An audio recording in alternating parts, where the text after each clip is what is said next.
selamat pagi Bapak-bapak dan Ibu-ibu serta seluruh Medifriend semuanya. Berjumpa lagi pada acara live stream Medion.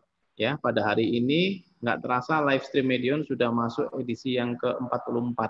Ya, bagi Bapak-bapak atau Ibu-ibu yang kemarin belum sempat menyaksikan edisi-edisi sebelum ini, bisa dicek atau disaksikan melalui igtvmedion.id. Ya. Bapak, Ibu, dan Medifriend yang baru pertama kali mengikuti acara ini, program live stream Medion kami adakan dengan tujuan memberikan edukasi dan update seputar dunia peternakan, sehingga bisa menjadi sumber informasi dan juga inspirasi bagi banyak pihak, tidak hanya para pelaku bisnis peternakan, tapi juga untuk rekan-rekan akademisi. Hari ini perkenalkan saya Waluya Priya Atmaja, ya, lahir di Pasuruan 31 Mei 82, alumni Fakultas Peternakan Universitas Udayana, saat ini menjabat sebagai Distrik Asisten Manajer untuk area Mojokerto dan Tuban. Saya akan didampingi oleh pembicara saya, ya, pembicara kami yang akan memandu kita semuanya hari ini oleh Bapak Umu Arifin. Beliau lahir di Bantul 28 April tahun 75, alumni D3 Keswan Fakultas Kedokteran Hewan UGM, menjabat sebagai Distrik Asisten Manajer untuk wilayah Tangerang dan Serang. Ya, beliau ini sudah cukup lama berkecimpung di dunia peternakan, sudah 20 tahun lebih ya. Saya rasa jam terbangnya sudah cukup tinggi, sudah banyak makan asam garam. Semoga pengalaman-pengalaman beliau ini bisa kita ambil untuk dijadikan inspirasi maupun motivasi maupun juga tambahan informasi teknis bagi kita semuanya. Baik, Bapak Ibu, untuk mempersingkat waktu, akan saya bacakan review sebentar. Ya, materi yang akan dibahas oleh Pak Umu nanti adalah awali masa brooding dengan baik, ya, di broiler ini. Ya, nanti seperti edisi sebelumnya, sesi pertama kami ini akan menyampaikan mengenai materi atau topik utama. Kemudian dilanjut di sesi keduanya dengan pertanyaan-pertanyaan yang sudah masuk dari Bapak dan Ibu Medifriend semuanya. Sebagai info, untuk pertanyaan seputar topik bahasan ini, silakan dikirimkan ke email cs@medion.co.id. Saya ulang, jika Bapak Ibu ada pertanyaan, silakan emailkan ke cs@medion.co.id. Dan nanti di akhir live stream ini, kami akan adakan giveaway untuk Bapak atau Ibu, serta Medifriend semua. Jadi pastikan tonton terus acaranya sampai selesai. Baik, sekarang kita akan masuk ke sesi pertama. Ya, penjelasan akan langsung dibawakan oleh Bapak Umu Arifin. Bapak Umu Arifin, waktu kami persilahkan. Oke, Bapak Ibu sekalian yang saya hormati, kita ketahui bahwa broiler kita ketahui untuk akhir-akhir ini, jika kita bandingkan dengan beberapa tahun yang lalu, ya sekitar 40-50 tahun yang lalu, ini mengalami perubahan yang sangat drastis, ya, yang sangat signifikan, terutama dalam hal pencapaian bobot badannya, Bapak Ibu sekalian. Di samping itu juga pencapaian FGR-nya yang semakin tahun semakin menurun. Nah, ini merupakan hasil dari rekayasa genetik, hasil dari peneliti-peneliti yang konsen mengembangkan genetik di broiler ini. Selain itu juga, kondisi yang demikian itu nanti menuntut kita sebagai pelaku peternak, ya, sebagai peternak, pelaku di level budidaya, ini untuk selalu memperhatikan bagaimana permulaan yang baik agar potensi genetik yang dimiliki oleh ayam itu ini nanti bisa kita optimalkan sehingga hasil akhir yang kita tuju, terutama nanti di pencapaian bobot badannya itu bisa tercapai dengan maksimal. Kemudian untuk pencapaian bobot badan yang optimal tadi dengan potensi yang dimiliki oleh broiler, nah ini kita memerlukan suatu sistem pemeliharaan atau manajemen yang harus kita terapkan dengan benar-benar ekstra, dengan benar-benar hati-hati Bapak Ibu sekalian, ya, agar pencapaian performa nantinya itu bisa tercapai. Nah, pada pertemuan kesempatan siang hari ini Bapak Ibu sekalian, kami akan fokus nanti akan mengulas terkait dengan manajemen pemeliharaan broiler, terutama di masa 2 minggu pertama, karena kita ketahui bahwa masa 2 minggu pertama itu menjadi pondasi terhadap pencapaian performa broiler di minggu-minggu berikutnya, ya. Jadi kalau kita ada permasalahan di 2 minggu pertama, nah nanti kita akan cukup sulit untuk bisa mengejarnya di minggu-minggu berikutnya. Jadi konsen kita untuk pemeliharaan di 2 minggu pertama itu menjadi titik yang cukup krusial, titik kritis yang harus kita hadapi bersama. Pak Omu, sorry, bisa di slideshow Pak Omu, Ctrl L mungkin, biar lebih gede tampilannya. Oke, maaf ya.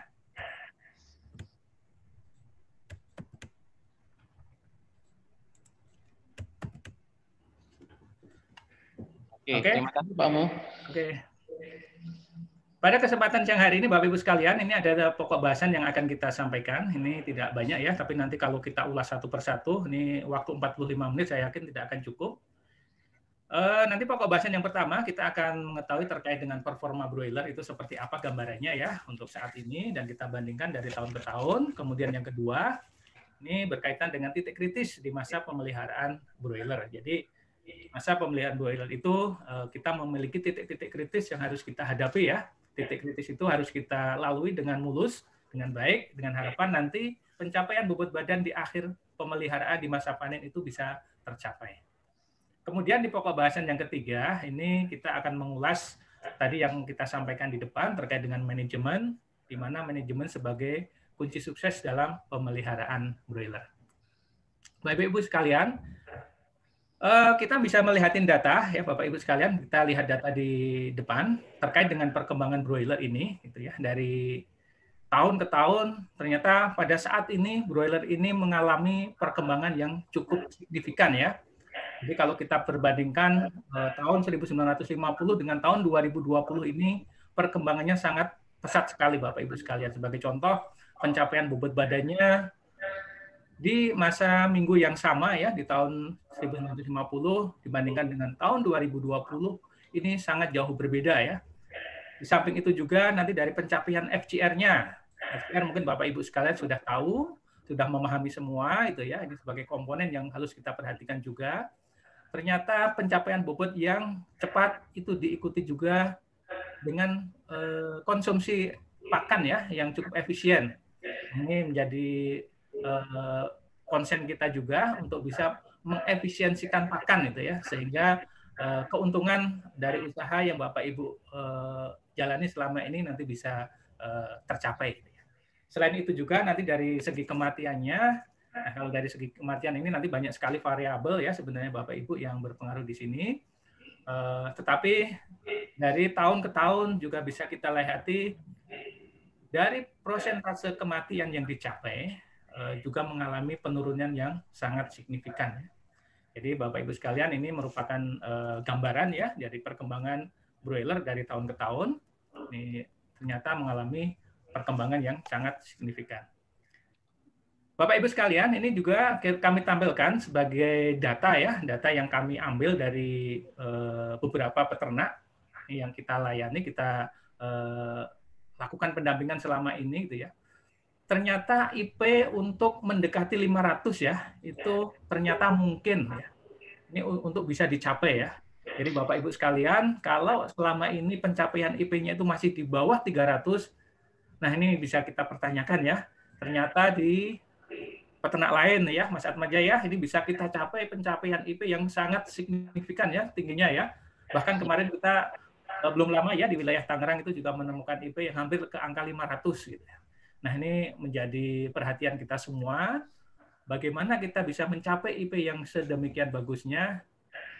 Nah, ini merupakan tugas dari kita semua untuk bisa mencapainya ya. Pencapaian IP yang segitu bagusnya itu nanti tidak terlepas dari beberapa variabel, banyak sekali faktor yang berpengaruh di situ, baik itu nanti dari segi DOC-nya, dari segi manajemennya terutama ya, yang nanti akan kita konsenkan untuk dibahas pada periode siang hari ini ya. Jadi bagaimana kita bisa mencapai indeks performa yang bagus gitu ya. Dan di sini juga kita lihat gambaran dari peternak yang kita tampilkan itu mencapai FGR yang cukup bagus, itu di angka 1,3 ya, dari standar yang ditetapkan sekitar 1,4. Ini sudah bisa dicapai, dan kemarin dapat informasi ya di peternak di daerah Bekasi itu bahkan IP itu sudah di bawah 1,3. Nah ini nanti bisa Bapak Ibu sekalian ikuti ya, bagaimana bisa mencapai FGR yang cukup bagus ini ya. Jadi ini jadi tugas kita, nanti juga Maja, nanti teman-teman tim lapangan Medion nanti bisa kita berkolaborasi untuk bisa mendapatkan IP yang cukup bagus itu. Di samping itu juga Bapak Ibu sekalian, dalam performa ayam broiler ini kita juga ada istilah efisiensi pakan ya, Mas Atmaja ya, yang banyak sekali kita dengar ya di lapangan. Bagaimana efisiensi pakan yang selama ini kita dapatkan gitu ya? Apakah efisiensi pakannya itu bagus atau bagaimana itu ya? Nah, ini jadi target kita juga untuk bisa mengefisiensikan pakan yang kita berikan ke ayam untuk mendapatkan konsumsi daging yang cukup bagus ya. Jadi efisiensi pakan ini merupakan perbandingan dari jumlah daging yang didapatkan ya dibanding dengan jumlah ransum yang dihabiskan oleh ayam. Ini dari tahun ke tahun efisiensi pakan ini juga selalu mengalami peningkatan ya. Bahkan kemarin kita juga mendapatkan informasi di salah satu peternak juga ini sudah mencapai di angka di atas 70% ya, Mas Atmaja ya. Bahkan ada udah 72 hampir 75% ya efisiensi pakannya. Jadi dengan efisiensi pakan ini berapa banyak efisiensi uang ya yang kita keluarkan, karena kita ketahui bahwa biaya yang paling banyak kita keluarkan di budidaya ini adalah dari segi pakannya. Maka konsen dari kita juga terkait dengan efisiensi pakan ini harus kita pegang ya, harus kita konsentrasikan. Bapak Ibu sekalian, terkait dengan pencapaian bobot badan di lapangan ya, ini menjadi hal yang cukup penting ya buat kita pelajari juga. Ini berkaitan dengan pencapaian bobot badan di minggu-minggu pertama, Bapak Ibu sekalian. Karena apa? Pencapaian bobot minggu pertama itu akan menjadi fondasi yang cukup vital untuk melangkah ke minggu-minggu berikutnya. Kalau pencapaian bobot badan di minggu pertamanya itu bagus, pencapaian bobot badan di minggu pertamanya itu melebihi dari standar, maka ke depan untuk minggu-minggu berikutnya nanti akan relatif lebih mudah ya nanti untuk mencapai bobot badan di atas standar. Tetapi kita harus didukung juga dengan tingkat kesehatan ayam, Bapak Ibu sekalian. Jadi tidak mungkin ya kondisi berat badan yang dicapai itu tidak diikuti dengan kondisi kesehatan ayam. Ayam harus sehat dulu, itu yang paling utama ya. Jadi tidak mungkin ayamnya itu tidak sehat akan mendapatkan bobot badan yang bagus gitu ya.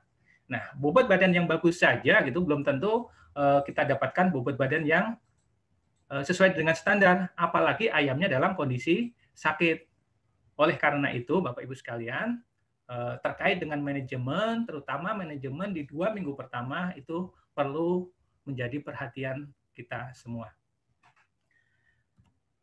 Selanjutnya Bapak Ibu sekalian, ini kita ke arah titik kritis di masa pemeliharaan broiler ya Bapak Ibu sekalian. Jadi kita ketahui bahwa faktor genetik ya DOC yang kita beli dari breeder gitu ya, dari supplier, kita tidak mengetahui apakah semuanya itu bagus ataukah ada yang kurang bagus itu ya.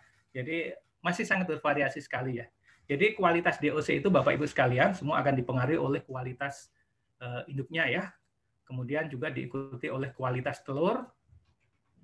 Selanjutnya bisa diikuti dengan kondisi mesin tetasnya juga itu ya bisa berpengaruh terhadap DOC yang kita beli. Selanjutnya agar kondisi DOC yang optimal itu tugas utama peternak adalah kita sesegera mungkin ya ini memberikan suasana yang nyaman kepada DOC tadi pada saat pertama kali sudah masuk ke lingkungan kandang ya. Itu merupakan tugas Bapak Ibu sekalian untuk segera memberikan suasana yang nyaman ya buat DOC yang baru datang. Baik itu nanti dari suhu yang dicapai, kemudian ketersediaan pakan, ketersediaan tempat minum dan minumnya juga ya yang utama itu ya. Ini harus selalu kita perhatikan Bapak Ibu sekalian. Karena apa? Kelalaian yang kita kelalaian yang terjadi di lapangan itu ya. Ini di minggu pertama itu sangat signifikan sekali nanti efeknya ke minggu-minggu berikutnya Bapak Ibu sekalian. Kemudian pada saat DOC itu setelah sampai di kandang itu ya, itu kan perlu sekali adanya pemanas ya, karena apa? DOC yang datang di kandang itu ya. Untuk awal-awal DOC itu bersifat sebagai poikilotermik Bapak Ibu, jadi dia belum bisa mengatur suhunya, jadi dia masih dipengaruhi oleh suhu yang kita buat ya. Jadi perlu adanya pemanas yang kita sediakan di situ. Nah, berapa standar pemanas yang kita berikan untuk DOC itu agar selalu dalam kondisi nyaman? Nah, ini kita nanti bisa pelajari bersama. Jadi bisa kita lihat nanti dari literatur yang selama ini banyak kita baca, Bapak Ibu sekalian. Kemudian, Bapak Ibu sekalian, pada minggu pertama itu ya, konsen kita itu harus tercapai bobot badan DOC yang cukup bagus ya. Dalam artian kita memiliki standar, usahakan nanti pencapaian bobot badan di minggu pertama itu bisa tercapai. Selama ini banyak yang menstandarkan di kisaran angka 200 gram per ekor itu ya di minggu pertama. Tapi beberapa kasus yang kita temukan atau beberapa peternak yang kita dampingi di area Tangerang, area Serang gitu ya, sudah bisa mencapai di angka 220 bahkan 230 gram di minggu pertama ya. Jadi banyak sekali hal-hal yang bisa dilakukan untuk mencapai bobot badan di minggu pertama yang melebihi standar tersebut. Banyak sekali hal-hal yang bisa dilakukan terkait dengan masa brooding ini ya, nanti akan kita bahas bersama Bapak Ibu sekalian. Bapak Ibu sekalian, tadi sudah kita singgung di depan bahwa di 2 minggu pertama itu menjadi masa yang cukup kritis ya. Ini kenapa?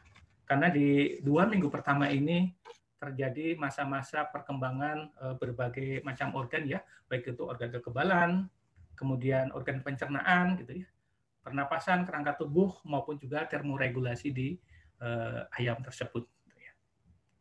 Jadi untuk mencapai perkembangan terutama di perkembangan organ pencernaan ya yang akan menjadi konsen kita, ini banyak sekali hal-hal yang berhubungan ya atau mendukung untuk pencapaian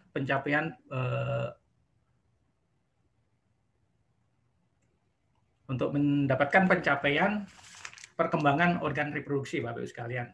Terkait dengan perkembangan organ reproduksi, ini kita ada berbagai cara yang kita lakukan agar perkembangan reproduksi itu bisa maksimal, Bapak Ibu. Jadi pada saat DOC datang, ini mungkin selama ini sudah banyak sekali dilakukan oleh Bapak Ibu sekalian terkait ketersediaan pakan, ketersediaan ransum gitu ya. Apakah ketersediaan pakan dan ransum itu kita lakukan sesegera mungkin pada saat DOC datang atau bagaimana ya? Jadi hal yang perlu kita lakukan adalah sebelum DOC datang ke lingkungan kandang ya, terutama kita tempat di brooding, itu pakan dan ransum harus segera mungkin sudah tersedia ya. Jadi pada saat DOC datang, itu ayam ataupun DOC itu langsung bisa mengkonsumsi pakan dan mengkonsumsi minum. Karena apa?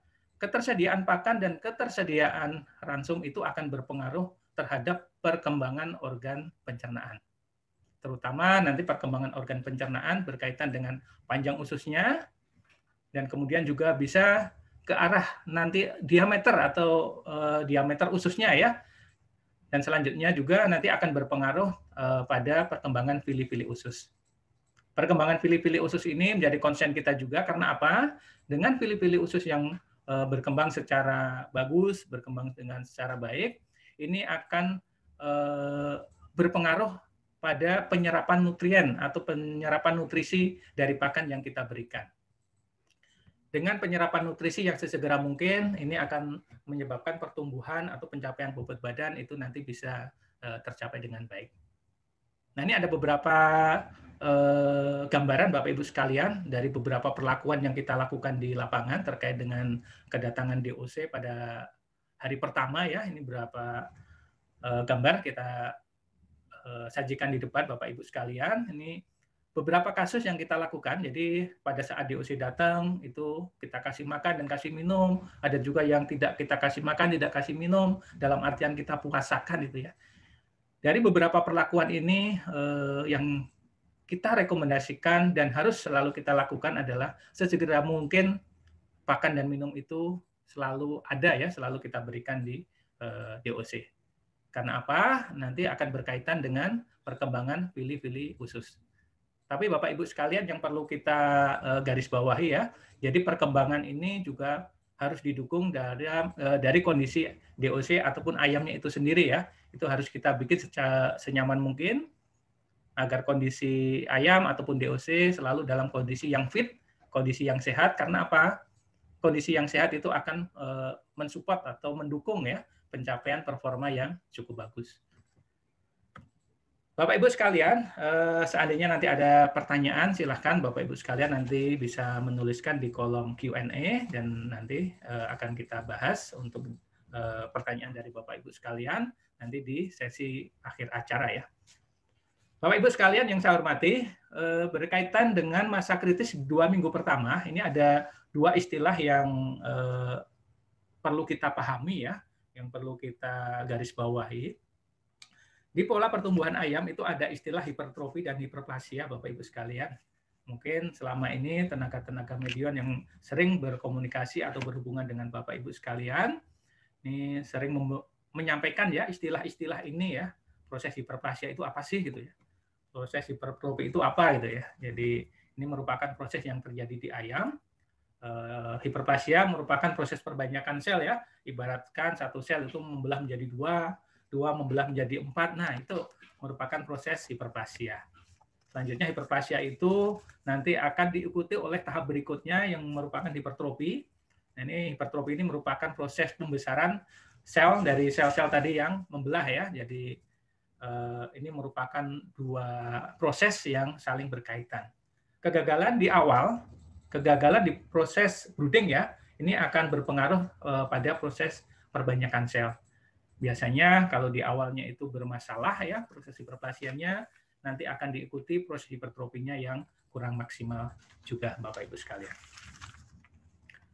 Oke, selanjutnya Bapak Ibu sekalian ini data proses hiperplasia ya bisa kita sajikan dalam bentuk diagram ya. Jadi pencapaian bobot badan di minggu pertama yang bisa kita sajikan ada beberapa kasus di lapangan yang kita ambil ya, terutama ini di tahun 2019 itu ya. Targetnya sekitar 194 ya gram per ekor ya.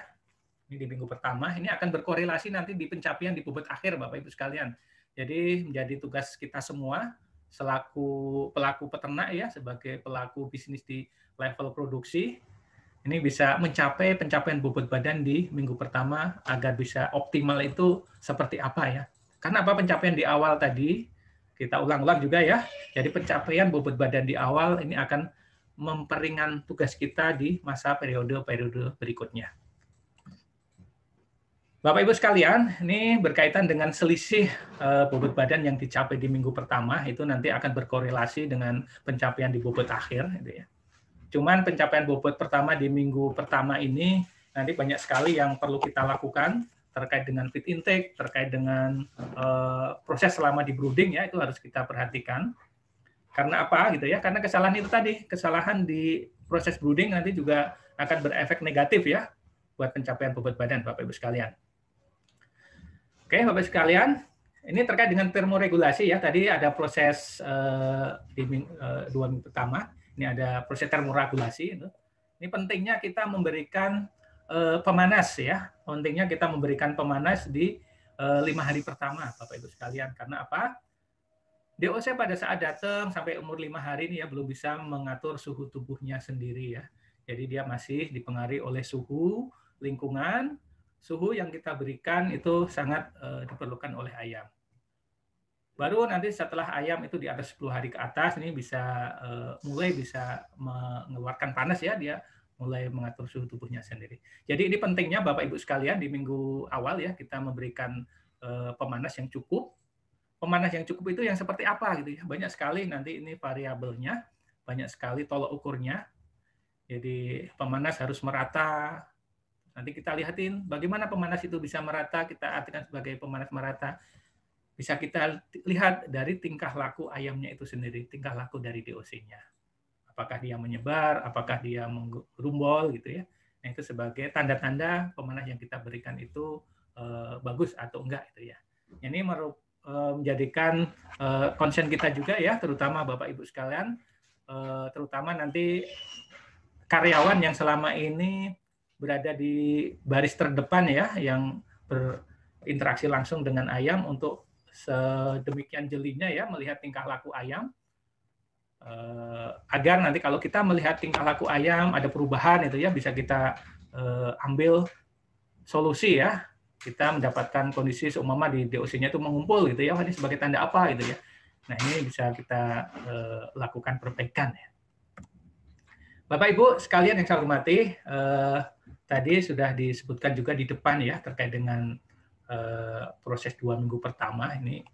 Keberhasilan di 2 minggu pertama itu menjadi modal yang sangat penting sekali di periode-periode berikutnya, Bapak Ibu sekalian.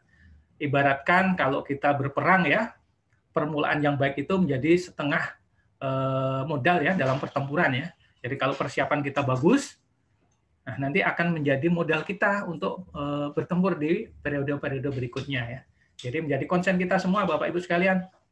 Di 2 minggu pertama ini harus apa yang kita lakukan agar DOC yang kita pelihara itu nyaman, DOC yang kita pelihara itu bisa mendapatkan feed intake yang seragam, mendapatkan bobot badan di minggu pertama yang kita inginkan melebihi dari standar ya, dalam artian gitu ya Bapak Ibu sekalian. Nah, ini menjadi tugas kita semua. Jadi masa awal sebagai masa kritis harus kita lewati ya Bapak Ibu sekalian, harus kita lewati dengan baik agar apa? Agar pencapaian nanti di akhirnya itu juga akan baik juga. Bapak Ibu sekalian, ini berkaitan dengan manajemen tadi yang kita banyak sekali kita sebutkan ya, kita ulas-ulas terkait dengan manajemen ini, Bapak Ibu sekalian. Manajemen sebagai kunci utama ya sebenarnya dalam proses pemeliharaan broiler. Ini kalau kita di PT Medion itu sering mengilustrasikan ya, kita membuat suatu rumus gitu Bapak Ibu sekalian bahwa manajemen itu sebagai kunci sukses ya. Nah, dalam artian apa? Nanti performa ayam broiler itu akan dipengaruhi oleh banyak sekali variabel gitu ya. Dalam hal ini kita kelompokkan menjadi 4 variabel utama dalam menuju performa broiler yang bagus. Dari keempat variabel tadi, ada satu variabel yang menjadi konsen kita, yaitu adalah di manajemen ya.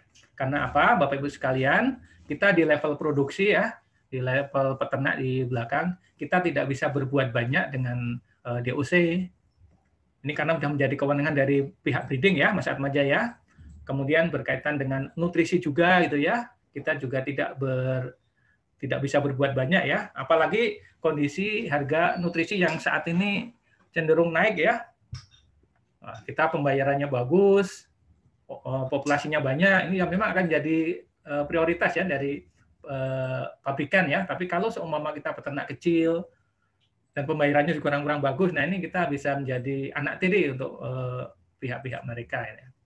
Jadi ini kita tidak bisa berbuat banyak terkait dengan nutrisi ini juga. Kemudian terkait dengan environment atau lingkungan kita juga tidak bisa berbuat banyak ya. Faktor lingkungan ini paling tidak kita cuma bisa meminimalisir. Tapi pada saat ini proses ada peralihan ya dari kandang open jadi kandang closed ini menjadi ikhtiar peternak-peternak untuk bisa mensiasati ya perubahan lingkungan yang tidak menentu. Dari keempat variabel ini hanya bisa kita berkonsentrasi ya itu pada bagian manajemen Bapak Ibu sekalian. Jadi manajemen ini menjadi hal yang bisa kita otak-atik sebenarnya ya. Dan manajemen ini juga merupakan cakupan yang cukup luas sekali ya. Cakupannya cukup luas ya. Jadi terkait apakah manajemen yang tadi di awal, manajemen brooding, kemudian manajemen pemeliharaan itu sendiri gitu ya, manajemen desinfeksi dan lain-lain ini masuk ke dalam manajemen ya Bapak Ibu sekalian. Oke, selanjutnya Bapak Ibu sekalian, ini fokus kita yang kita bahas di siang hari ini berkaitan dengan manajemen brooding ya. Ini karena apa? Brooding ini menjadi modal utama kita ya dalam siklus pemeliharaan broiler. Jadi keberhasilan di masa brooding ini akan menjadi modal utama, akan menjadi modal dasar kita untuk keberhasilan berikutnya. Bapak Ibu sekalian, pada saat kita mendapatkan DOC ya, Bapak Ibu sekalian, ini perlu kita perhatikan kualitas DOC yang kita terima. Itu apakah dalam kondisi yang bagus atau kondisinya kurang bagus. Nah, ini harus kita lakukan pengecekan sedemikian rupa.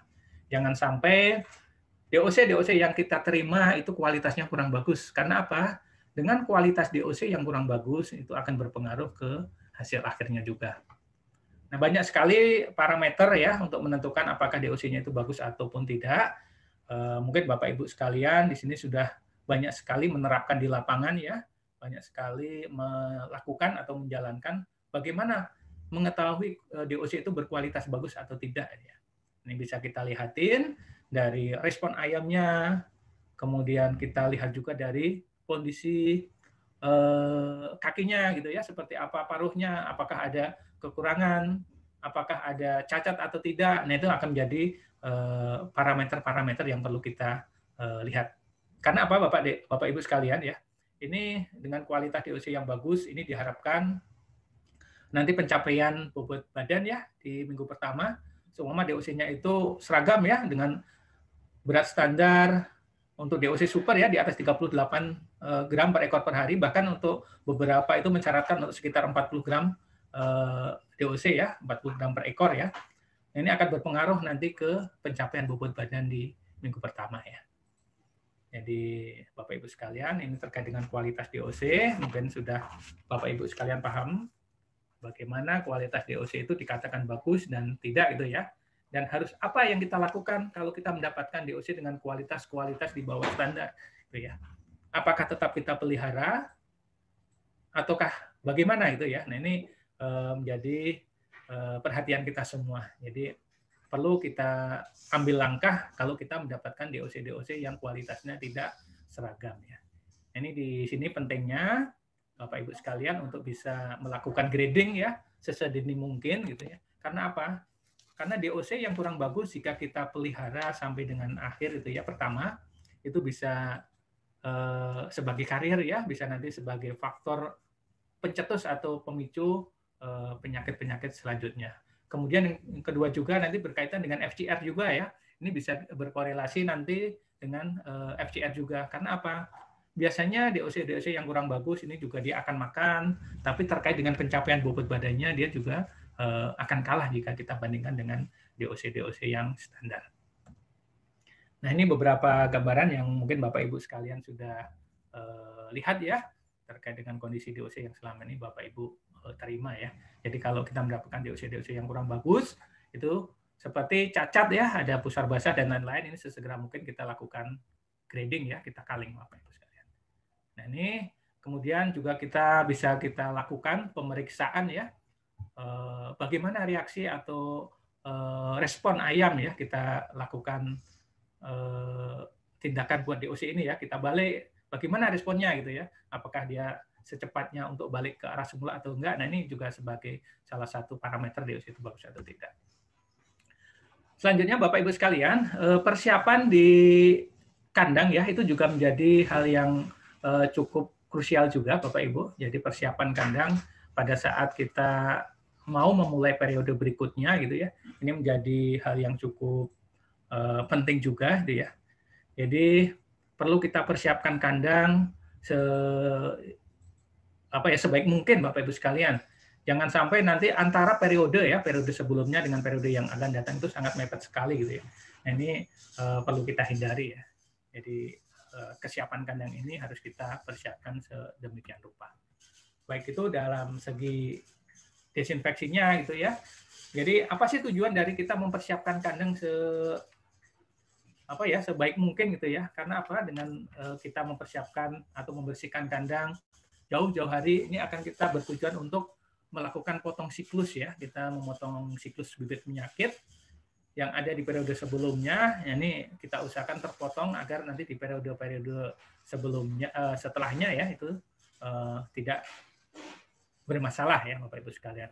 Ini beberapa ilustrasi, beberapa gambar yang kita ambil gitu ya terkait dengan proses desinfeksi di kandang ya.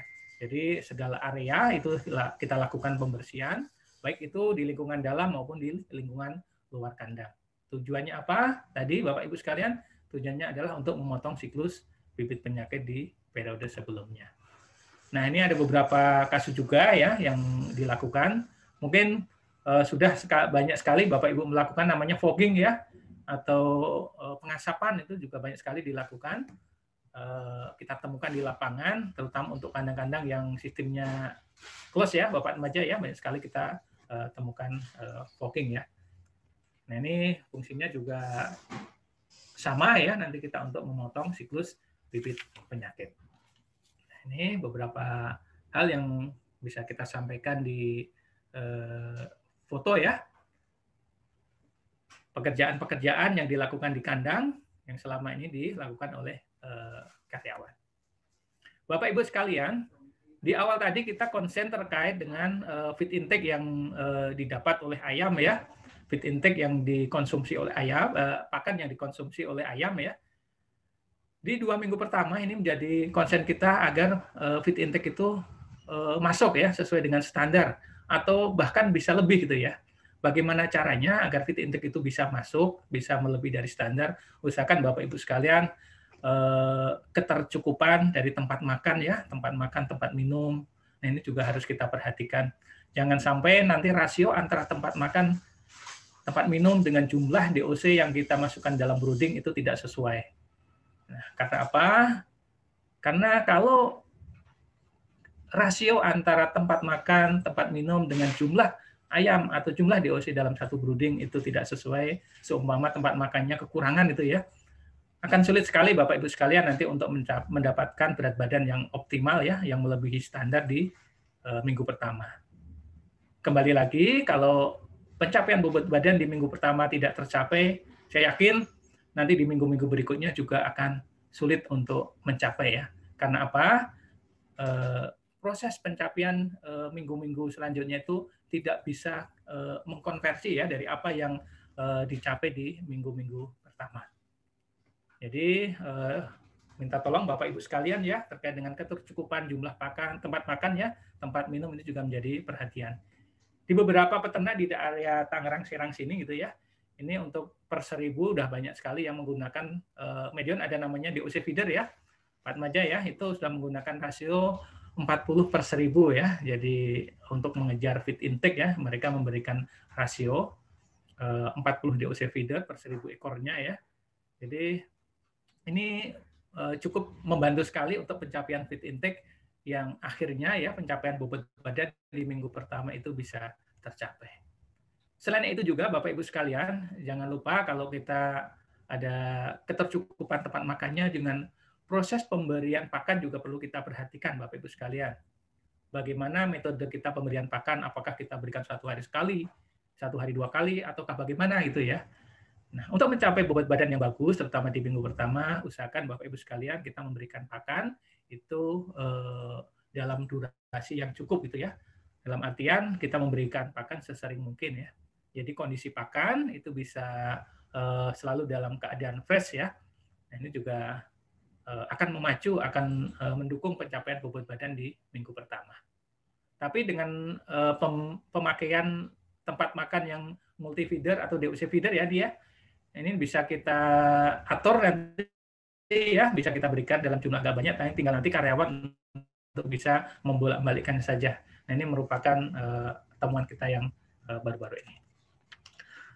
Selanjutnya Bapak Ibu sekalian, ini pada saat DOC juga datang, itu berkaitan dengan tadi ketersediaan tempat makan, tempat minum, kita juga harus mengukur bagaimana luasan dari cigat ya, luasan dari brooding itu bagaimana gitu ya. Apakah luasan brooding itu sesuai dengan jumlah DOC-nya atau tidak gitu ya. Nah, kadang hal yang kita temukan di lapangan ya, jadi karyawan pengennya agar suhu di dalam broodingnya itu tercapai, broodingnya dibikinnya lebih kecil, lebih sempit gitu ya. Nah, kalau kasus seperti ini nanti akan memberikan efek negatif juga, terutama apa? Jadi nanti luas area untuk ayamnya itu juga akan berkurang, akhirnya ayam berdesakan. Kalau luasnya itu berkurang, otomatis nanti kita akan mengurangi apa? Jumlah tempat makan dan jumlah tempat minum. Kalau jumlah tempat makan dan tempat minumnya itu kurang, nanti akan ada korelasinya dengan feed intake. Feed intake-nya nggak masuk, otomatis nanti akan berpengaruh ke pencapaian bobot badan di minggu pertama. Oke, jadi Bapak Ibu sekalian, ini perlu adanya pendampingan ya sebenarnya ya. Jadi kalau ada karyawan, ada pekerja gitu ya, jangan dilepas begitu saja gitu ya. Jadi perlu adanya kontrol. Nah, ini perlu juga adanya namanya checklist Bapak Ibu sekalian yang selama ini kita lakukan ya. Ada beberapa peternak, ada beberapa customer ya yang menerapkan proses checklist pada saat DOC itu sebelum datang ya. Mereka lakukan checklist, bagaimana luasan dari broodingnya, bagaimana kesiapannya, bagaimana ketersediaan tempat makan, dan lain-lain. Nah, ini sudah banyak sekali dilakukan. Nah, ini beberapa hal yang dilakukan pada saat DOC datang. Ini perlu adanya penimbangan ya, penimbangan, kemudian kita lihat juga kualitas DOC yang kita terima itu seperti apa gitu ya. Kalau kualitasnya kurang bagus, nah perlu ada catatan ya, nanti bisa kita catat. Kemudian kalau kita mendapatkan DOC dengan kualitas yang kurang bagus, semua ada cacat, ada indikasi ompalitis, nah itu perlu sesegera mungkin kita lakukan grading ya, kita lakukan culling. Karena apa? Kita berharap DOC yang kita pelihara dari awal sampai dengan akhir itu selalu dalam kondisi yang super ya, kondisi yang prima gitu ya. Jangan sampai nanti DOC yang kurang bagus itu tetap kita pelihara sampai akhir. Nah, ini akan memberikan dampak negatif buat usaha kita ya. Baik itu nanti dari segi penyakit, dari segi efisiensi ransum dan lain-lain ya. Nah, ini akan berpengaruh ke situ Bapak Ibu sekalian. Nah, ini tadi sudah kita sebutkan terkait dengan checklist yang biasa dilakukan di lapangan ya, Bapak Ibu sekalian. Checklist yang kita lakukan berkaitan dengan kesiapan ya di kandang. Itu seperti apa? Itu dari segi pemanas, udara, air, pakan, maupun cahaya. Ini harus kita lakukan checklist agar kesiapan kandang pada saat menerima DOC itu benar-benar siap ya. Karena apa? Karena tadi di awal keberhasilan kita di minggu pertama itu akan menjadi modal dasar ya, akan menjadi modal utama di minggu-minggu berikutnya. Nah, ini Bapak Ibu sekalian berkaitan dengan pemanas ya. Ini minta tolong juga diperhatikan, ini berkait dengan pemanas. Pemanas ini menjadi hal yang sangat vital karena apa? Tadi DOC di 0 sampai 5 hari itu ya, dia masih bersifat poikilothermik. DOC belum bisa mengatur suhu tubuhnya sendiri. DOC masih memerlukan pemanas buatan ya. Dalam hal ini kita harus menyiapkan pemanas ya. Nah, bagaimana standar pemanas yang dipakai itu ya? Nah, jadi nanti ada standarnya Bapak Ibu sekalian untuk berapa suhu yang harus dicapai di minggu pertama. Nah, itu ada. Nah, itu harus perlu kita perhatikan juga.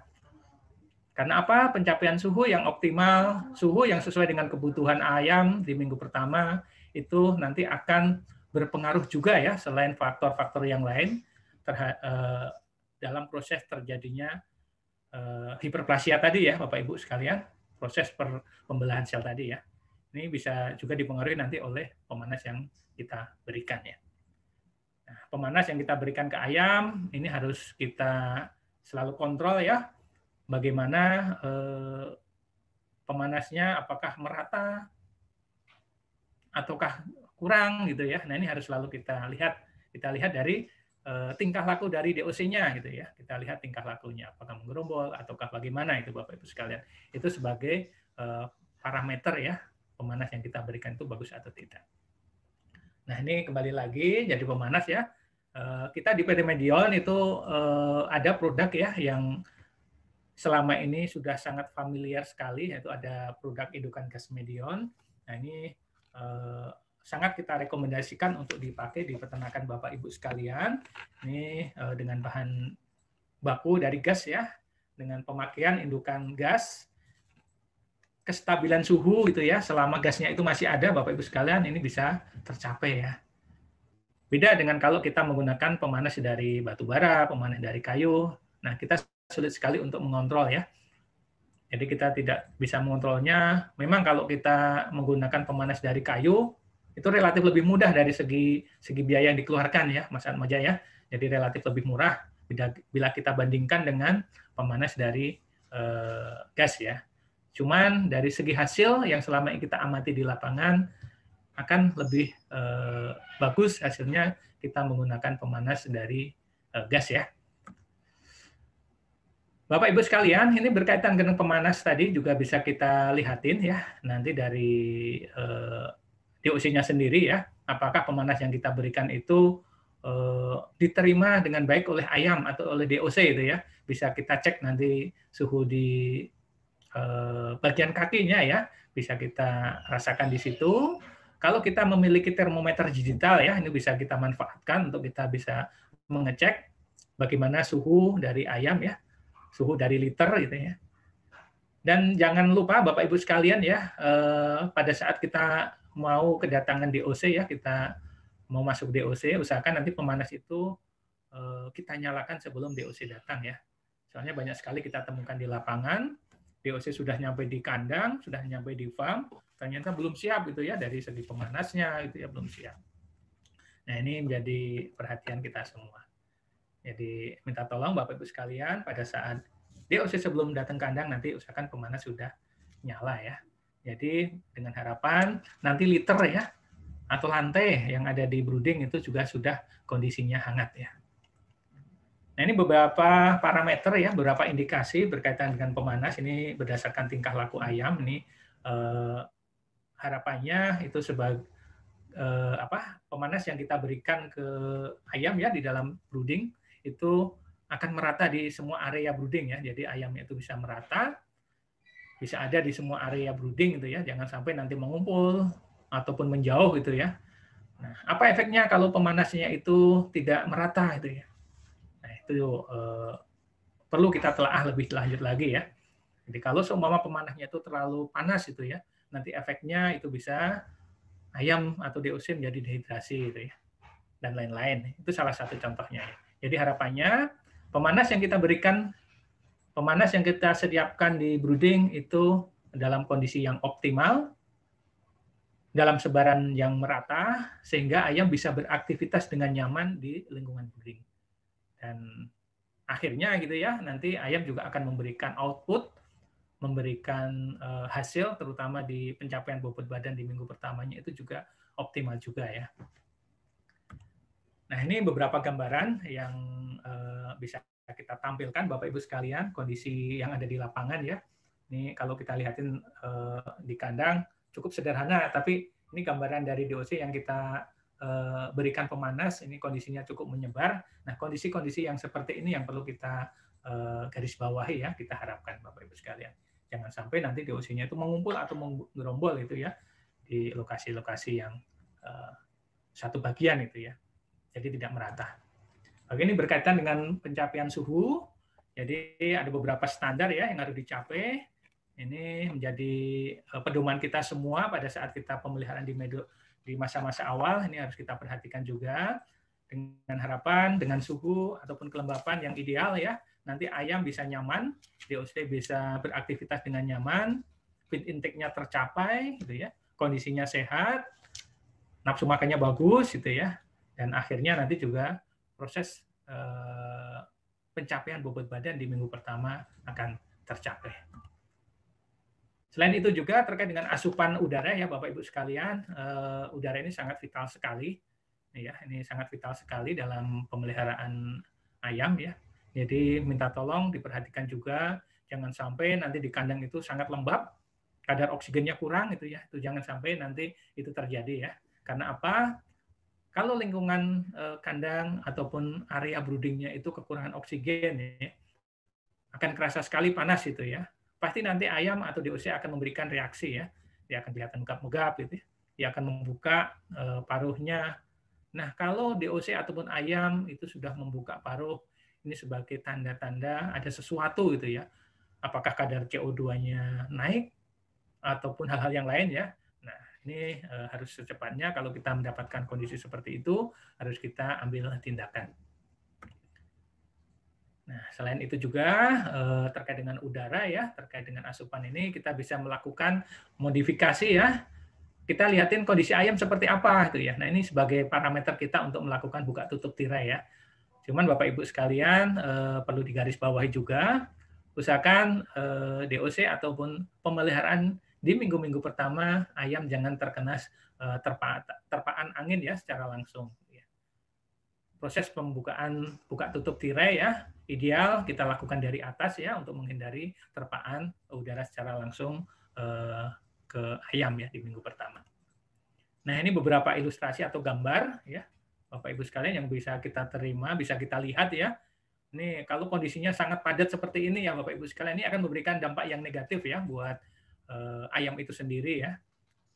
dengan ayam yang berdesak-desakan, otomatis nanti akan mengurangi rasio ya, akan mengurangi jumlah tempat makan ataupun tempat minum, kemudian feed intake yang diterima oleh masing-masing individu ayam ya itu tidak rata, dan efeknya juga nanti efek negatif yang diterima, pencapaian bobot badan di minggu pertama juga tidak akan tercapai juga. Oke, ini Bapak Ibu sekalian terkait dengan kepadatan kandang ya, ini juga sama Bapak Ibu sekalian. Pada saat kita melakukan pelebaran kandang ya, ini pelebaran seketan ya, bukan pelebaran kandang Bapak Ibu. Jadi pada saat kita melakukan pelebaran seketan itu harus kita ikuti dengan penambahan tempat makan dan tempat minum. Jadi pada saat kita melakukan pelebaran, usahakan tempat makan dan tempat minum juga kita lakukan penambahan ya. Jangan sampai tempat makannya sama dari awal sampai dengan akhir ya. Nah, ini akan berpengaruh ke pencapaian feed intake-nya nanti Bapak Ibu sekalian.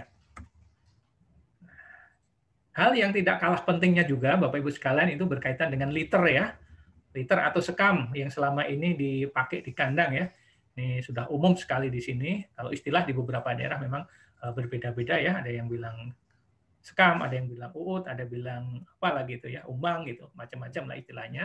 Jadi standar yang bisa kita terapkan adalah sekitar 7 cm Bapak Ibu sekalian ya. Tapi ini nanti bisa dimodifikasi tergantung nanti beberapa hal ya yang menyebabkan seumpama ya sekam itu mudah sekali kita temukan dan berlimpah. Oke lah, standar nanti 7 cm yang distandarkan itu bisa kita terapkan. Tapi untuk daerah-daerah tertentu ya, sebagai contohnya kemarin saya juga ke Pulau Belitung, di sana itu kepulauan dan sangat sulit sekali untuk mendapatkan ini ya, mendapatkan sekam ya. Jadi mereka menggunakan seadanya saja. Tapi memang idealnya Bapak Ibu sekalian, ini usahakan liter itu menggunakan ketebalan sekitar 7 cm dan harus selalu dijaga ya. Jangan sampai kualitas liternya itu basah ataupun menggumpal. Nah, kalau kita menemukan kondisi-kondisi yang seperti itu, sesegera mungkin kita lakukan penggantian ya, atau kita keluarkan liternya. Tapi hati-hati pada saat kita membongkar liter ya, pada saat ada ayam, hindari menyebabkan stres pada ayam, kemudian jangan sampai nanti kita membongkar liter itu menyebabkan amonia yang naik ya, itu hati-hati juga. Nanti caranya mungkin Bapak Ibu sekalian sudah mahir ya di lapangan. Nah, intinya liter harus kita pertahankan. Oke, terkait liter, kemudian ketersediaan tempat makan, tempat minum itu ya. Ini harus ada juga ya. Jadi air merupakan penyusun yang cukup dominan ya. Sekitar 70% penyusun di tubuh ayam ya, ini tersusun dari air. Nah, ini menjadi hal yang perlu kita perhatikan agar ketersediaan ya minuman itu harus ada dalam kondisi terus-menerus ya, ad libitum ya, dengan kualitas air minum yang bagus juga ya. Jangan sampai nanti kualitas air minum yang kita berikan ke ayam itu kurang bagus dan berefek nanti ke kesehatan ayam. Ini beberapa ilustrasi gambar ya terkait dengan air minum Bapak Ibu sekalian. Oke, selanjutnya Bapak Ibu sekalian berkaitan dengan air minum ini, jangan sampai nanti kita memberikan minuman itu dalam kondisi yang cukup ini ya Bapak Ibu ya, yang terlalu panas ya. Jadi kadang kita mendapatkan atau kunjungan ke kandang itu ya, toren airnya itu posisinya ada di atas itu ya, tanpa ada penutup, sehingga air yang dialirkan ke tempat minum otomatis itu ya dalam kondisi yang cukup panas, ini akan berakibat nanti berefek ke nafsu minum ayam ya karena terlalu panas ya. Ideal itu ya suhu yang disukai oleh ayam adalah sekitar 20 sampai 24 derajat Celcius ya. Nah, ini perlu kita perhatikan juga terkait dengan suhu air minum ini Bapak Ibu sekalian. Bapak Ibu sekalian, tadi juga kita sudah bahas ya terkait dengan pencapaian feed intake. Ini jadi feed intake itu bisa kita raih ya, kita capai feed intake-nya bagus itu dengan berbagai metode ya. Salah satunya kita dengan memberikan metode frekuensi pemberian pakan yang sesering mungkin ya. Itu akan memacu tercapainya feed intake ya. Di samping juga ketercukupan tempat pakan ya. Jadi rasio antara jumlah ayam dengan tempat pakan itu harus sama ya. Jadi jumlahnya juga sesuai, kemudian berapa banyak gitu ya, berapa kali kita berikan frekuensinya berapa, nah itu juga akan mendukung pencapaian feed intake-nya.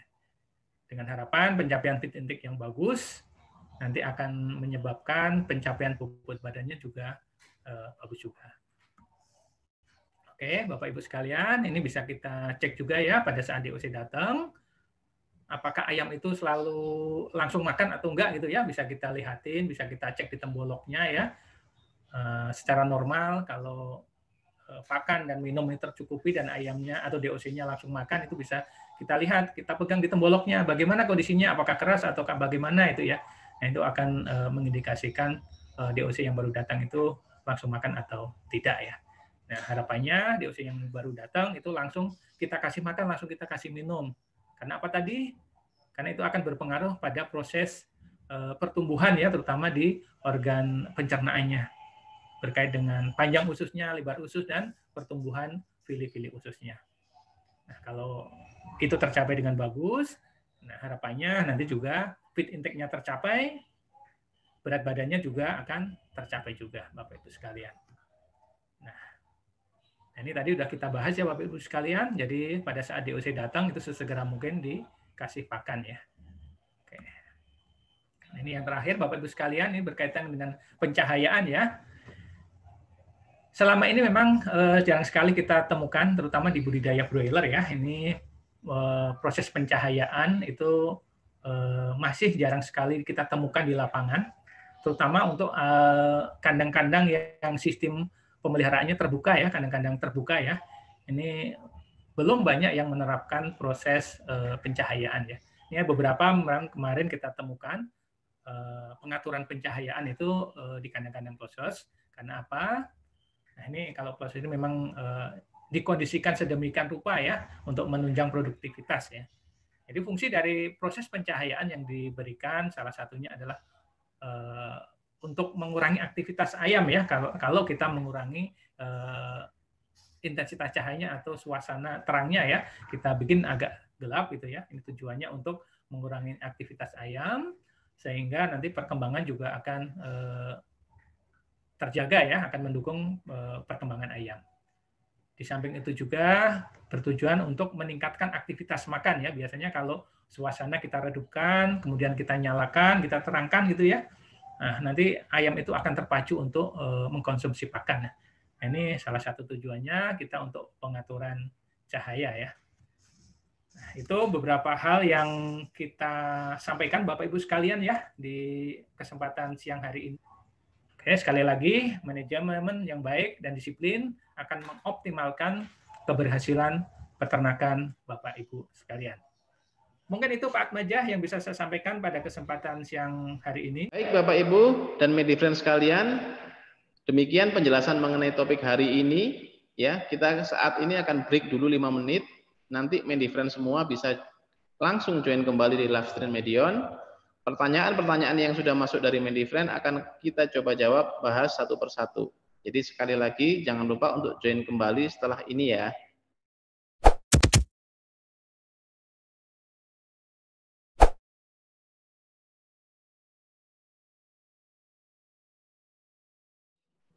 Bapak, Ibu, dan Medifriends semua, terima kasih sudah bergabung kembali bersama kami di live stream Medion sesi tanya jawab.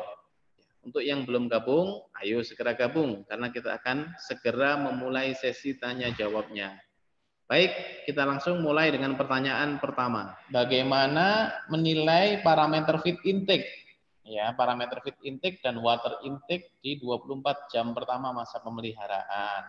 Coba Pak Omo dibantu dijawab dulu, Pak Omo silakan. Ini berkaitan dengan feed intake ya, Pak Atmajah ya. Ya, betul. Pertanyaan dari Pak siapa nih, Mas Atmajah ini?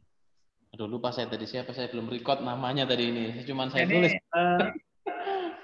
Jadi pertanyaannya bagaimana parameter feed intake ya, Pak Atmajah ya? Ya. Feed intake ya. Ini dengan kita mengetahui ya feed intake dan water intake yang dicapai pada 2 jam pertama ya, 24 jam pertama ya, bukan 2 jam pertama ya. Ini dapat dijadikan indikator ya, awal brooding yang kita ciptakan itu sudah ideal atau belum ya. Jadi kalau misalkan ya, air minum yang kita berikan ke ayam itu berlebih ya, bisa menjadi indikator suhu brooding yang cukup tinggi ya. seumpama gini, konsumsi pakannya di masa-masa brooding 2 jam 4 pertama itu sangat tinggi sekali ya. Ini banyak sekali kita temukan di lapangan. Ini sebagai indikator bahwa suhu di dalam brooding itu bisa cukup tinggi ya. Jadi ayam itu akan terpacu untuk minum terus gitu ya. Nah, ini juga akan menjadikan efek negatif kalau kondisi seperti ini bisa kita dapatkan ya, bisa kita temukan di lapangan. Kalau ayam itu banyak minum, otomatis nanti dia akan banyak juga akan mengeluarkan output dalam bentuk feses yang basah ya. Ini efek negatifnya juga akan kita terima juga gitu ya. Di samping itu juga ya, kalau seumpama ada kondisi ayam dengan kondisi yang sebaliknya, ayam itu tidak mau minum gitu ya, dia diam saja, kita kasih minum, kenapa nggak minum gitu ya. Nah, itu menjadi indikasi juga apakah brooding atau pemanas yang kita berikan itu apakah tidak sesuai atau tidak gitu ya. Biasanya kalau ayam kita berikan minum, dia nggak mau minum, dia diam saja gitu ya. Itu sebagai salah satu indikasi kondisi di broodingnya itu masih cukup dingin ya Pak Atmaja ya. Jadi ayam ini tidak mau minum ya, karena suhunya dingin, dia lebih banyak untuk menggerombol ya dibanding dia untuk makan atau minum. Jadi ini bisa kita lihatin dari tingkah laku dari ayamnya ya, bagaimana menilai parameter feed intake dan water intake ya di 24 jam pertama itu bagaimana. Jadi idealnya memang Bapak Ibu sekalian ya, pada saat DOC datang, suhu yang kita berikan itu seoptimal mungkin ya. Suhu yang kita berikan itu harus sesuai dengan yang dibutuhkan oleh ayam. Kemudian tempat makan dan tempat minum itu sesuai dengan jumlah DOC ya yang ada di brooding tersebut. Harapannya nanti DOC itu selalu dalam kondisi yang nyaman sehingga dia akan makan dan minum sesuai dengan kebutuhannya itu ya. Sesuai dengan kebutuhan di hari itu ya. Itu bisa kita, jangan sampai nanti kita sudah sudah mahal-mahal membeli DOC itu ya, ternyata apa, dia tidak mau makan, tidak mau minum, nah itu efeknya kurang bagus juga. Jadi ini Pak Atmaja ya, jadi untuk mengetahui parameter ya feed intake dan water intake kita lihatin ya dari kondisi DOC 24 jam pertama itu seperti apa gitu. Oke. Baik Pak Mu. Jadi artinya kalau memang water intake maupun feed intake ini korelasinya juga sangat kuat terhadap kondisi brooding ya Pak Mu ya. Dijelaskan ya. Tadi kalau minumnya lebih maka dia akan cenderung mencret kata orang Jawa Timur ya. Ayamnya akan mencret. Ini misalnya dampaknya ke amonia juga nanti dong Pak Mu ya. Betul, karena basah akhirnya amonianya jadi tinggi ya berarti ya. Mungkin ada masalah-masalah yang akan lebih berat nanti kalau seperti itu terjadi ya. Oke, baik Pak Omo. Jadi brooding yang baik akan berpengaruh sekali pada feed intake maupun water intake-nya nanti, terutama di 24 jam pertama pada masa adaptasi ya Pak Omo ya. Oke, terima kasih Pak Omo. Ini ada pertanyaan lagi Pak Omo. Kenapa sih manajemen itu kok dikatakan sebagai kunci keberhasilan ya untuk mencoba performa ayam broiler yang baik ya? Kenapa kok bukan pakannya? Kenapa kok bukan DOC-nya? Kok manajemen yang dikatakan sebagai kunci keberhasilan? Oke. Monggo Pak Omo, silakan di-sharingkan ke para hadirin semua ini Pak Omo. Ya, ini berarti ada yang benar menyimak ya tadi terkait dengan rumusan tadi yang kita sampaikan ya. Jadi performa broiler itu dipengaruhi oleh 4 hal utama ya. Genetik, nutrisi, lingkungan, dan tadi ada huruf yang besar itu apa Pak Atmaja? Manajemen ya? M, ya betul. M ya, manajemen ini yang ditanyakan terkait dengan manajemen sebagai kunci pokoknya ya Mas Atmaja ya? Ya betul. Jadi kenapa manajemen jadi kunci pokok? Ini kenapa? Karena performa broiler ya, tadi sudah kita sampaikan di depan, kita selaku pelaku budidaya ya, di tingkat budidaya, di level budidaya ya, kita tidak bisa berbuat banyak dengan DOC ya. Kemudian kita tidak bisa berbuat banyak dengan pakan yang kita beli. Kemudian lingkungan juga sama, demikian juga kita tidak bisa berbuat banyak ya. Dari keempat variabel itu yang bisa kita utak-atik, bisa kita modifikasi, bisa kita tingkatkan apa ya pelaksanaan di lapangannya itu ada di manajemen Pak Atmaja ya. Jadi di kategori manajemen itu yang bisa kita apa ya, bisa kita tingkatkan, bisa kita konsentrasikan, bisa kita utak-atik Pak Atmaja ya. Terus manajemen itu sendiri itu cakupannya luas ya. Oke, cakupannya luas sekali, baik itu dari manajemen kita pemberian pakan, manajemen pemeliharaan secara umum gitu ya. Tadi ada juga manajemen pelebaran, manajemen buka tutup tirai itu masuk semua gitu ya Pak Atmaja ya. Nah ini manajemen menjadi hal yang utama ya, karena tadi sudah kita sebutkan juga ya, faktor broiler itu adalah genetik, nutrisi, environment yang tidak bisa kita otak-atik ya. Ini udah dari sananya, jadi kita cuma bisa konsentrasi dalam hal manajemen ya. Sehingga manajemen jadi faktor yang paling besar dalam penentuan keberhasilan pencapaian ayam broiler ya. Jadi manajemen ini harus benar-benar jadi fokus kita Bapak Ibu sekalian ya. Jadi minta Bapak Ibu sekalian untuk mencapai keberhasilan dalam usaha peternakan, untuk mendapatkan performa yang bagus, peganglah nanti di manajemen ya. Fokuslah kita di manajemen. Karena apa? Dengan manajemen yang bagus, nanti akan mendapatkan ya hasil yang cukup bagus juga ya. Akan mendapatkan hasil akhir yang sesuai dengan kita inginkan. Tapi dengan catatan apa? Nanti kondisi ayamnya juga harus sehat gitu ya. Kondisi ayam sehat itu harus bagaimana? Banyak sekali nanti faktor-faktor yang berpengaruh di situ.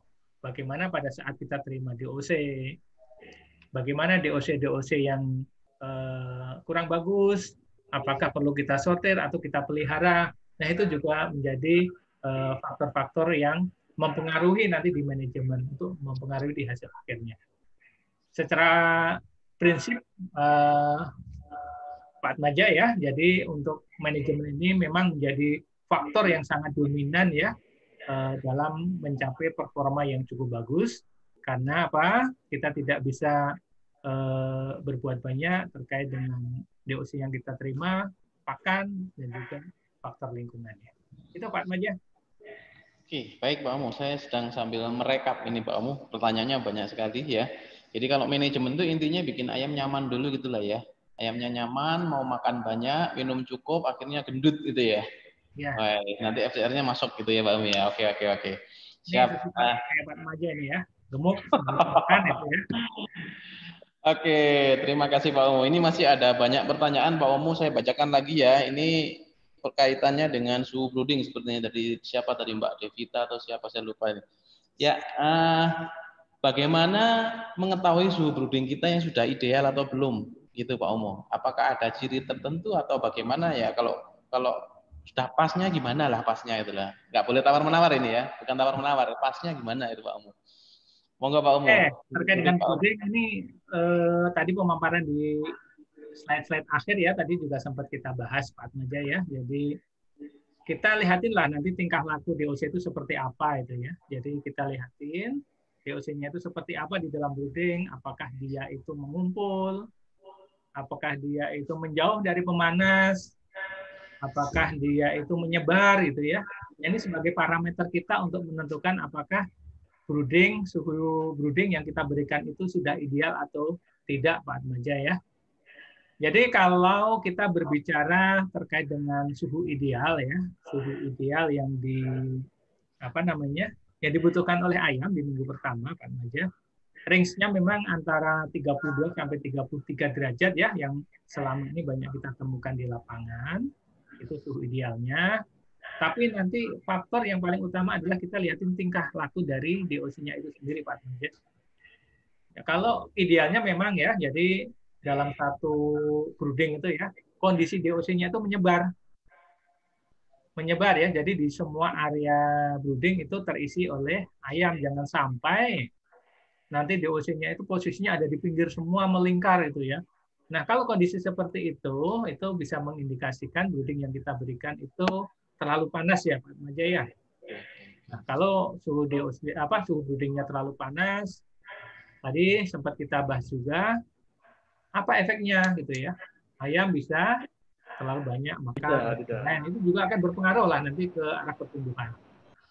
Selain itu juga terkait dengan ini Pak Atmaja ya, tingkah laku ayam ya, tingkah laku DOC seumpama posisinya dia akan menggerombol itu ya, atau dia akan mengumpul di dalam satu sisi. Ini bisa mengindikasikan bahwa suhu broodingnya yang kita berikan itu tidak ideal juga. Bisa juga itu ada terpaan angin yang secara langsung dia mengarahkan ya pemanah itu ke arah satu sisi, sehingga ayam akan mencari sisi yang kondisinya hangat. Tadi di gambar juga ada itu ya, ada kondisi di mana DOC itu mengumpul di bawah pemanas ya. Ini mengindikasikan bahwa apa? DOC itu kekurangan panas. Berarti brooding yang kita berikan itu tidak sesuai yang DOC butuhkan. Ya. Jadi dia akan mendekati pemanas, dia akan mengumpul gitu ya. Nah, kalau kondisi-kondisi seperti itu kita temukan dan tidak secepatnya kita antisipasi atau kita ambil solusi ya. Nah, ini pasti akan berpengaruh ke feed intake. Kemudian juga akhirnya akan berpengaruh ke pertumbuhan ayam itu sendiri. Ya, demikian Pak Maja. Baik Pak Omo, berarti artinya kita juga nggak boleh textbook banget ya. Nanti mentang-mentang lihat 32 sudah berarti cukup ditinggal, nggak boleh kayak gitu juga Pak Omo ya. Kita harus lihatin kondisi ayam ya Pak Maja. Ya, harus perhatikan juga kondisi ayamnya berarti ya. Jangan-jangan nanti termometernya rusak, ditinggal ternyata ayamnya masih kedinginan. Gitu Pak Omo ya. Oke, baik. Itu jadi tadi jawabannya adalah utamanya juga memperhatikan tingkah laku ayam. Selain kita juga mengacu pada standar, kita juga mesti cek bagaimana tingkah laku ayamnya gitu Pak Omo ya. Oke, terima kasih Pak Omo. Ini masih ada pertanyaan ini. Boleh nambah lagi kan pertanyaannya Pak Omo? Ya, sampai nanti malam dilayanin, Mas. Wih, mantap. Saya yang bingung kalau sampai malam ini nanti. Oke, Pak Omo, pertanyaan keempat. Iya Pak Omo, boleh ya. Ini ada, bolehkah kita itu mempersingkat waktu kosong kandang? Nah, ini biasanya yang yang banyak ditawar ini ya. Nih, ya, buru-buru ngisi ceritanya. Nanti panen ini pas mahal. Jadi sekarang langsung dicuci, langsung diisi lagi gitu. Gimana Pak Omo? Boleh nggak ya langsung mempercepat waktu kosong kandangnya ini? Oke. Berbicara dengan masa istirahat kandang ya, Mas lagi ya. Jadi apa sih tujuan utama dari kita masa istirahat kandang gitu ya? Tadi juga sudah sempat kita singgung juga ya. Jadi istirahat kandang ini tujuan kita adalah untuk memotong siklus ya. Jadi untuk memotong siklus bibit penyakit ya. Kalau seumpama masa istirahat kandangnya itu kita persingkat, seumpama standarnya berapa Mas Atmaja? 2 minggu ya, 14 hari itu ya. Kita 2 minggu setelah bersih ya Pak Omo biasanya ya. Kita persingkat menjadi 1 minggu gitu ya. Nah, ini kondisi seperti ini memang banyak sekali kita temukan di lapangan ya, Mas Atmaja ya. Banyak sekali nawar-nawar, waduh ini karena harga ayam lagi bagus, terus harga DOC juga wah gitu buru-buru itu ya, jadi buru-buru sekali untuk masuk gitu ya. Bahkan masih ada ayam gitu ya, masih ada ayam belum habis sudah di sisi ujung kandangnya udah ada DOC datang gitu ya. Nah, wah keren ini. Ada ya Pak Omo yang gitu ya? Banyak Mas ya gitu ya. Jadi kondisi-kondisi seperti itu memang tidak kita pungkiri banyak sekali kita temukan di lapangan ya. Cuman kalau kita berbicara ideal Pak Atmaja ya, jadi istirahat kandang itu tidak boleh kita persingkat ya, tidak boleh kita potong ya, Mas ya. Karena apa? Tujuan nanti kita untuk melakukan istirahat kandang adalah memotong siklus bibit penyakit. Nah, kalau istirahat kandangnya tidak kita potong ya, maksudnya kita persingkat, saya yakin siklus bibit penyakitnya itu belum terpotong dengan sempurna ya, belum terpotong ya. Jadi nanti kalau ada masalah pada saat pemeliharaan di periode sebelumnya, itu saya yakin nanti akan berimbas juga ya untuk periode selanjutnya. Tapi memang benar itu Pak Atmaja ya, tidak kita pungkiri kasus di lapangan banyak sekali ya, masa istirahat kandangnya itu diperpendek. tidak sesuai dengan ideal ya. Nah, itu efeknya apa? Jadi penyakitnya itu nggak akan sembuh-sembuh ya, nggak akan putus-putus, muncul lagi gitu ya. Apalagi ini ya, kita banyak sekali sekarang menemukan kasus IBH untuk beberapa waktu yang lalu ya, mungkin di daerah Jawa Timur juga banyak Mas Atmaja ya, infeksius itu ya, yang IBH mungkin menemukan kan Mas Atmaja di daerah sana ya. Ya, sempat ramai juga Pak Mu di sini kemarin. Perlu kita lakukan ya istirahat kandang yang cukup. Nah, apakah pada saat istirahat kandang itu kandang cuma kita istirahatkan gitu aja, nggak ada perlakuan lain? Nah, ini yang perlu kita pertegas lagi ya, Mas Maja ya. Jadi pada masa istirahat kandang, ya perlu juga kita lakukan apa desinfeksi, kita lakukan penyemprotan, tadi ada fogging dan lain-lain itu ya. Jadi tidak hanya kandang dikosongkan, tidak kita lakukan apa ya namanya perlakuan khusus itu enggak. Jadi selama masih istirahat kandang juga perlu kita lakukan penyemprotan, desinfeksi, fogging, pengapuran dan lain-lain itu. Idealnya perhitungan istirahat kandang ya itu kita hitung dari masa terakhir kita selesai nyuci kandang ya, desinfeksi kandang ya, itu sudah selesai. Nanti kita hitung 2 minggu ke belakang sampai dengan ayam itu masuk. Yang bisa kita persingkat adalah masa kita membersihkan kandang Pak Atmaja ya. Oh, cucinya yang dipercepat berarti Pak. Ya. Jadi lembur gitu ceritanya. Kita ada kandang bisa nyuci, ngebersihin selama 1 hari ya itu nggak masalah gitu ya. Tapi untuk istirahat kandangnya gitu ya, dari selesai kita melakukan cuci kandang sampai nanti masuk ke periode selanjutnya itu tidak bisa kita persingkat ya. Tapi kalau untuk nyucinya silahkan bisa 1 hari lebih bagus, silahkan, bisa setengah hari juga bagus juga. Tapi kalau untuk istirahat kandangnya tidak ada tawar-menawar ya, Pak Atmaja ya, untuk kondisi ideal ya. Iya. Baik, berarti istirahat kandang ini belinya di supermarket Pak Omu, nggak ada tawar-menawar ya? Nah, betul. Itu adanya itu ya.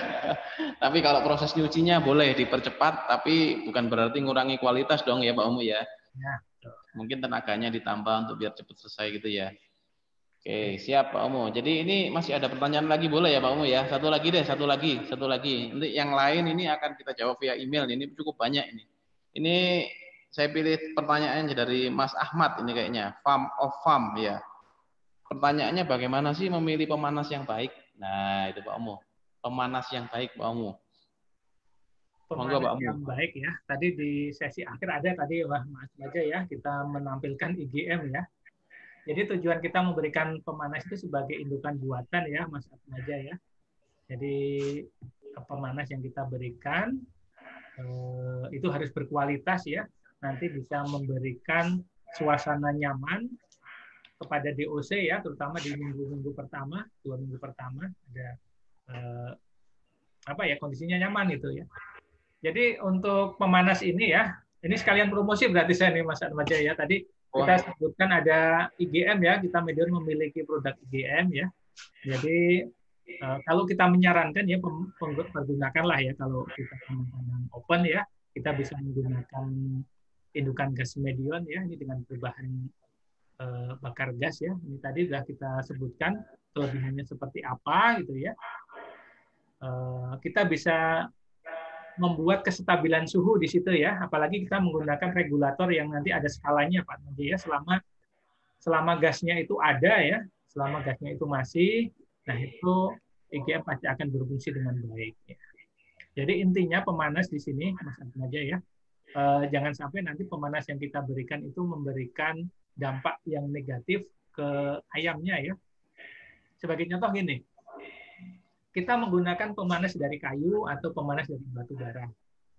Nah, pada saat kita menggunakan pemanas kayu ataupun batu bara, saat kita nyalakan, pasti ada output lain ya yang kita keluarkan ya. Biasanya kita akan mengeluarkan dalam bentuk asap ya. Apalagi nanti di minggu-minggu pertama kondisinya masih tertutup, kita menggunakan pemanas dari kayu ataupun asap. Nah, apa? Kalau asapnya banyak, otomatis nanti akan berpengaruh ke apa? Penurunan kandungan oksigen di dalam lingkungan kandang ya. Jadi kalau kandungan oksigennya di lingkungan, di area kandang, di area brooding berkurang, nanti akan berpengaruh negatif juga ke ayamnya sendiri ya, ke DOC-nya ya, Mas Atmaja ya. Oke. Jadi intinya Bapak Ibu sekalian, ini untuk pertanyaan yang cukup bagus tadi terkait dengan pemilihan pemanas ya. Ini pergunakanlah pemanas-pemanas yang memberikan pemanas yang ideal ya, yang stabil sehingga ayam itu atau DOC ya nanti selalu dalam kondisi nyaman. Kalau kondisinya nyaman, pasti nanti akan berpengaruh juga terhadap feed intake dari ayam ya. Ayamnya akan banyak ya, bukan banyak ya, dia akan mengkonsumsi pakan sesuai dengan standarnya ya, dan mungkin bahkan ya bisa di atas standarnya sedikit. Nah, kalau konsumsi pakannya bagus, feed intake-nya oke, masuk gitu ya, otomatis nanti pencapaian bobot badan di akhirnya atau di minggu pertama tadi ya, itu akan tercapai dengan bagus juga. Kalau disuruh memilih ya, Bapak Ibu sekalian pergunakanlah nanti produk dari indukan gas ya, menggunakan pemanas gas. Tapi kalau nanti Bapak Ibu sistem kandangnya itu closed house ya, ini bisa sih sebenarnya menggunakan pemanas dari IGM ataupun pemanas di median juga ada ya namanya super saver ya.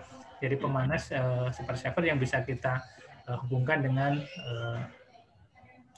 Temptron ya, nanti bisa secara otomatis. Intinya itu Pak Atmaja ya, jadi pemanas itu memberikan kenyamanan buat ayam. Nah, kita lebih fokus ke menyarankan ya ke pemakaian pemanas gas dibanding pemanas yang lainnya. Oke, baik Pak Mo. Berarti yang saya garis bawahi juga tadi ini masalah kebutuhan oksigennya jangan sampai kalah ya Pak Mo berarti ya. Ya. Saya tadi sekilas juga dengar kalau pakai pemanas gas yang indukan gas itu menggunakan radiasi kalau nggak salah ya. Jadi nggak banyak pembakaran ya Pak Mo ya.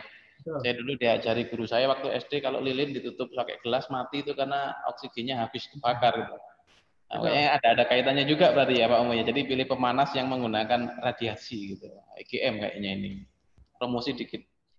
Oke Bapak dan Ibu serta Medifriend semua, itu dia jawaban dari pertanyaan-pertanyaan yang sudah masuk ya. Untuk pertanyaan yang belum sempat terjawab hari ini, jangan khawatir, kita akan jawab via email ya. Seperti yang sudah kami sampaikan di awal, hari ini kami akan mengadakan giveaway. Caranya bagaimana? Bapak atau Ibu dan Medifriend semua cukup menjawab pertanyaan seputar topik yang akan kita posting hari ini di IG Story. Jadi pantengin IG Story kita ya Bapak Ibu ya. Jangan lupa, sekali lagi jangan lupa cek IG Story medion.id setelah acara live stream ini selesai. Pemenang nanti akan diumumkan juga via IG Story. Jadi jangan lupa untuk follow medion.id di Instagram. Dan jangan lupa subscribe website kami di www.medion.co.id. Akhir kata, terima kasih dan sampai jumpa di live stream Medion edisi selanjutnya.